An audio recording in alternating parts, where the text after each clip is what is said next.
to the history books decades ago. In Australia, the AFP will never forget the date of December 14 and what it means for a community that deserves to live in peace and harmony. It is understandable and right that the community wants answers, and it is appropriate that the AFP and New South Wales Police provide this information, not only to provide answers to a community that is in shock and grieving, but also to protect how we live together safely in multicultural Australia, including calling out misinformation that could fuel retribution-type incidents. Because of these factors, we will provide information that does not impact on our investigation, noting that one alleged offender remains in hospital and is facing significant charges. Early indications point to a terrorist attack inspired by Islamic State, allegedly committed by a father and son. There is no evidence to suggest other individuals were involved in this attack. However, we caution that this could change given it is early in our investigation. Alleged evidence has provided investigators with a swathe of information that has enabled them to make this initial assessment about the alleged individuals involved and their motivations. These are the alleged actions of those who have aligned themselves with a terrorist organisation, not a religion. The New South Wales Joint Counter-Terrorism Team, which includes the AFP, New South Wales Police, ASIO and the New South Wales Crime Commission, is continuing to review the significant material seized during search warrants, and we will not provide further details of that material today for obvious reasons. The AFP and New South Wales Police have a responsibility to keep the community safe. And I want to thank Commissioner Lanyon for his steel-like leadership during this time, and also acknowledge the brave men and women of New South Wales Police who have showed courage, amazing courage, in the face of cowards.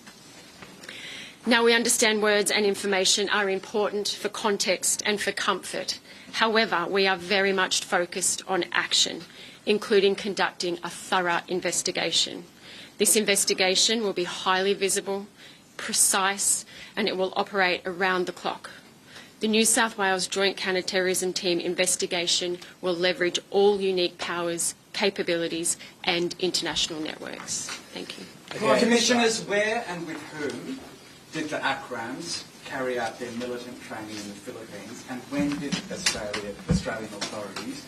Visuals that we are getting, Australian Prime Minister Anthony Albanese and New South Wales Premier Chris Minns, Minister for Police and Counter-Terrorism Yasmin Kali, Minister for Mental Health Rose Jack.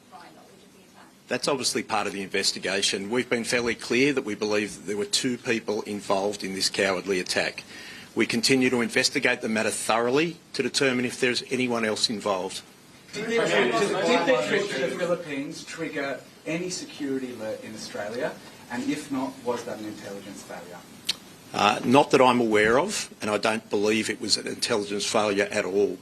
We're talking about something that's retrospective, post what is an horrific crime. We've indicated this will be a thorough investigation. Both New South Wales Police and the AFP are committed to that. We are finding information post the event. But given Naveed Akram's long-standing ties to extremists in Australia, why did his father receive a firearms licence, and why were they allowed to travel overseas in this way? The issue of the firearms licence is something that I've addressed previously, and something that is subject of investigation. The Firearms Act has certain requirements. Mr Akram was entitled to make an application. The information that was available at the time was used to assess that information, and a licence was issued. Commissioner, Bondi survivor Shmulik Scurry told the 7 Network this morning he saw 4 police officers at the scene in Bondi. None of them fired a weapon, and he was saying he didn't understand why he's an Israeli national. To Mr Scurry, what do you say to him that the police didn't do their job and fire back at that gunman? I can't comment in relation to that actual report. What I'll say is that I'm incredibly proud of our police officers. They were confronted by 2 men armed with long arms. Our police at the scene were armed with pistols. Regarding the timeline of that, can you just outline when did the first police officer arrive at the scene? I don't have that timeline in front of me. That's obviously part of the investigation. I've been really clear. Both the critical incident investigation and the JC2T investigation will be thorough. We haven't heard from Commissioner Barrett before about how would you describe the adequacy of police presence at Bondi, and can you and Commissioner Lanyon explain why local area command was considered sufficient security for that event? Commissioner Lanyon, you just observed that they only had pistols. Is that all that they had, and why were there not more police resources there? This is a police force that has access to Bearcat armoured vehicles, for instance. Why were there not more resources there? I'll let Commissioner Lanyon answer that question, given it relates to New South Wales Police. I'll reiterate, that is subject to the investigation at the moment. We base our policing response on the threat that exists at the time. A lot of work is done between ourselves and the Jewish community. Obviously, Bondi Beach is a large and public area. We regularly patrol that area, as we did on that day. How many police were at the festival? How many police were at the festival? I've said previously that they received taskings to go to the Bondi Beach, so there were police moving through there at all times. How many were at the scene? I can't tell you at any particular time. As I said, they received taskings. So we had police moving through the area regularly. Commissioner, were there 2 officers posted there for the festival? And were those 2 officers the ones that were wounded? I don't have that information for you at the moment, Damien. What I'll say is we had an appropriate policing response to ensure that police were moving through there, working closely with the community. We take safety very seriously, and I think you've seen that from the New South Wales Police. We are here to support the community. We're here to keep the community safe. Had there been intelligence that there was a particular threat at that location or to that event, we may have had a different policing response. Well, were they the ones patrolling? Were they the ones that were in the vicinity? Oh, there are a large... First responders? Well, there was a large number of police responding there at the moment. I don't want to give information about that whilst the critical incident investigation. Can I say something about that? Yeah. Sorry, I feel it's incredibly important of me as the Premier of New South Wales to respond to some of these questions. The New South Wales Police acted with bravery and integrity. They didn't take a backward step. They engaged the gunman on the footbridge with handguns.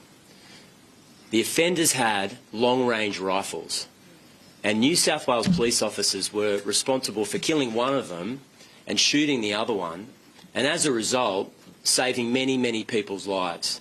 Now, there are 2 officers in critical care in New South Wales hospitals at the moment. They weren't shot in the back as they were running away, they were shot in the front. I'm sorry to be graphic about it, but if there's any suggestion that New South Wales Police didn't live up to their responsibilities to the people of this state, it should be rejected because it's not consistent with the facts. New South Wales police officers, some of whom had been in the job for a number of months, put their lives on the line to save people in this state. And I think this rush to conclusions before all the facts are known, in my view, is disrespectful to their actions on Sunday. Yes, yes. No, I'm sorry, but I do have a responsibility. Police were stationed there. Was it a failure of staffing? I don't think there's any doubt that if we had our time again, of course we would do things differently. And part of our response with the Jewish community and the people of New South Wales through Operation Shelter, working closely with the CSG, who are responsible for security in the Jewish community, is to ensure that we can work with them in the future. I can't take back Sunday, nobody can. But what we can do is ensure that in the future we are putting security in place so that we rebuild trust with the Jewish community. I know that this is an existential threat for some members of the Jewish community because this was a targeted attack on members of the Jewish community. I know in many cases I saw Rabbi Wolf speak passionately about being more Jewish, refusing to hide. I thought that was such a brave and important message to send to the people of Australia and New South Wales. But we have to work with them and walk with them on that journey. And it is, hang on a second, and it's an urgent priority to rebuild Jewish social. All right, these are the live visuals from Australia. The New South Wales Premier Police and the other officials are providing an update following Sunday's deadly stabbing at the Bondi Beach. Remember this coming in as Australian Prime Minister Anthony Albanese has said that the attack appears to have been motivated by Islamic State ideology. And now the police are providing more information and highlighting the fact that it was the Islamic State ideology that was backing the terrorists. All right, viewers, let's move on in the bulletin now. The Indian Army is sending out